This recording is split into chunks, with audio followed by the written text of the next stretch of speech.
ಟೋಕಿಯೋದ ಹನೆಡಾ ವಿಮಾನ ನಿಲ್ದಾಣದಲ್ಲಿ Japan airlines ವಿಮಾನವೊಂದು ಬೆಂಕಿಗೆ ಆಹುತಿಯಾಗಿದೆ. ರನ್ವೇಯಲ್ಲಿ ವಿಮಾನ ಚಲಿಸುತ್ತಿದ್ದಾಗ ಈ ಅವಘಡ ಸಂಭವಿಸಿದ್ದು, ವಿಮಾನದಲ್ಲಿ 350ಕ್ಕೂ ಹೆಚ್ಚು ಪ್ರಯಾಣಿಕರಿದ್ದರು.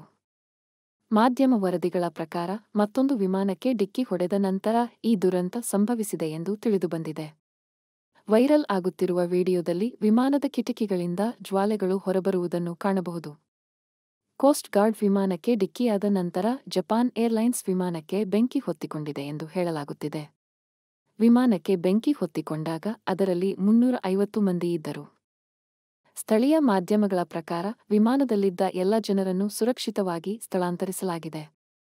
ಇಂತಹ ಸಂದರ್ಭದಲ್ಲಿ ಭಾರೀ ಅನಾಹುತ ತಪ್ಪಿದೆ. ಸದ್ಯ ವಿಮಾನದ ಬೆಂಕಿಯನ್ನು ನಂದಿಸುವ ಪ್ರಯತ್ನ ನಡೆಯುತ್ತಿದೆ.